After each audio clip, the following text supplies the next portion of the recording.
Assalamualaikum warahmatullahi wabarakatuh. Baik, di video kali ini kami akan menjelaskan strategi dalam tindakan. Pertama, saya akan menjelaskan pengertian dari manajemen strategi. Jadi, manajemen strategi adalah serangkaian proses yang meliputi perencanaan dan pelaksanaan strategi secara sistematis. Jadi, tujuannya itu adalah untuk mencapai sasaran dan visi organisasi secara efektif dan efisien. Jadi, untuk peran strategi dalam organisasi ini yaitu berfungsi sebagai pedoman utama bagi perusahaan.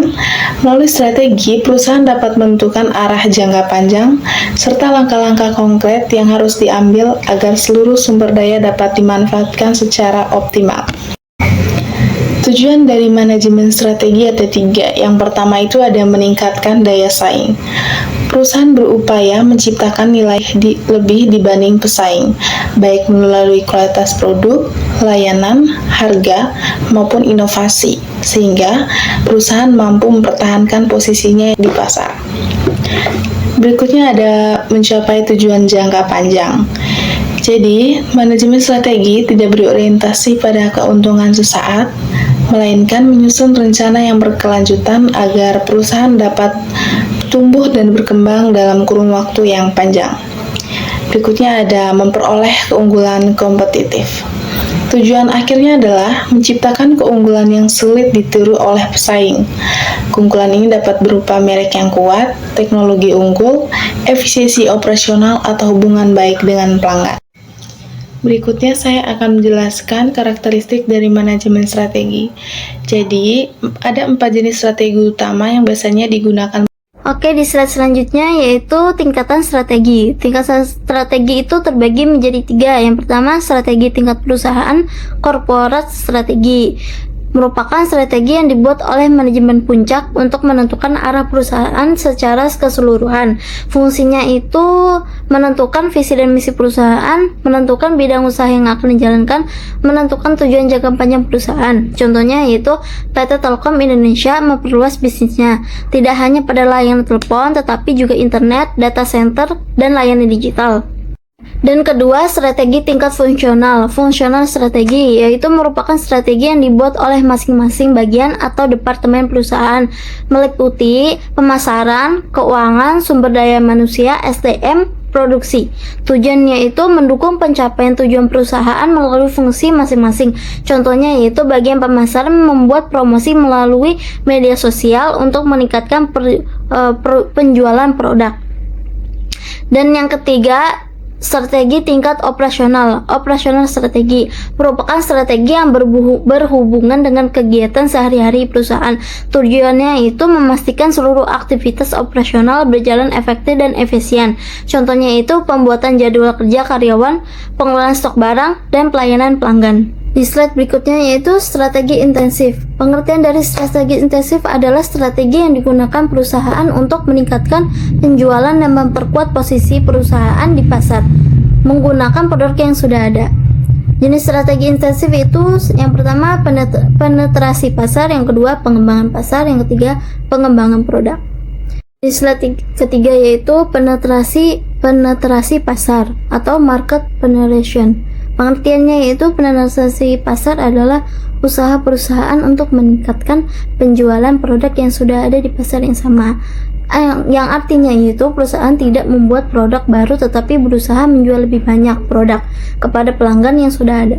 Cara melakukan penetrasi pasar itu satu, menurunkan harga yang lebih murah dapat menarik lebih banyak pembeli, contohnya itu promo diskon atau paket hemat. Yang kedua itu melakukan promosi dan iklan, memperkenalkan produk kepada lebih banyak orang, contohnya iklan di TV, Instagram, TikTok, atau YouTube. Yang ketiga itu memperluas distribusi, membuat produk lebih mudah ditemukan oleh konsumen, yaitu contohnya menjual produk di supermarket, minimarket, atau marketplace. Yang keempat itu meningkatkan kualitas produk, membuat produk menjadi lebih baik agar pelanggan tetap puas. Contohnya itu memperbaiki rasa, kemasan, atau pelayanan. Yang kelima itu program loyalitas pelanggan, memberi hadiah atau keuntungan bagi pelanggan setia. Contohnya itu poin belanja, cashback, atau voucher atau diskon. Contohnya itu penetrasi pasar pada McDonald. McDonald meningkatkan penjualan dengan menawarkan produk dan paket hemat, menjaga harga tetap terjangkau, membuat program member dan poin, melakukan promosi melalui aplikasi dan media sosial. Akibatnya yaitu lebih banyak pelanggan membeli produk McDonald dan penjualannya meningkat. Oke, untuk materi selanjutnya yaitu contoh pengembangan produk. Contoh perusahaan yang berhasil menerapkan strategi pengembangan produk adalah Apple, di mana Apple terus melakukan inovasi dengan mengembangkan berbagai produk seperti iPhone, iPad, MacBook, Apple Watch, dan AirPods. Setiap produk selalu diperbarui dengan teknologi, desain, fitur yang lebih canggih dibandingkan versi yang sebelumnya. Hasil dari strategi ini adalah meningkatkan nilai dan kualitas suatu produk. Mempertahankan daya saing perusahaan di pasar dapat meningkatkan kepuasan dan loyalitas pelanggan. Hal ini menunjukkan bahwa inovasi yang berkelanjutan dapat membantu perusahaan tetap menjadi pemimpin besar pasar. Sebagai kesimpulan dari materi ini yaitu strategi intensif merupakan strategi yang sangat penting untuk membantu perusahaan mencapai tujuan bisnisnya. Dalam strategi intensif ini ada terdiri beberapa, yaitu satu, penetrasi pasar, yaitu meningkatkan penjualan produk yang sudah ada pada pasar yang sudah ada. Yang kedua yaitu pengembangan pasar, yaitu memperluas jangkauan ke pasar atau wilayah baru. Yang ketiga, pengembangan produk, yaitu menciptakan atau memperbarui produk agar lebih sesuai dengan kebutuhan pelanggan. Dan untuk yang terakhir yaitu pemilihan strategi yang tepat dapat meningkatkan daya saing, memperluas bisnis, dan mendorong pertumbuhan sebuah perusahaan. Dan juga selain itu, inovasi serta pemahaman terhadap kebutuhan pasar menjadi kunci utama keberhasilan dalam penerapan strategi tersebut. Oke, terima kasih.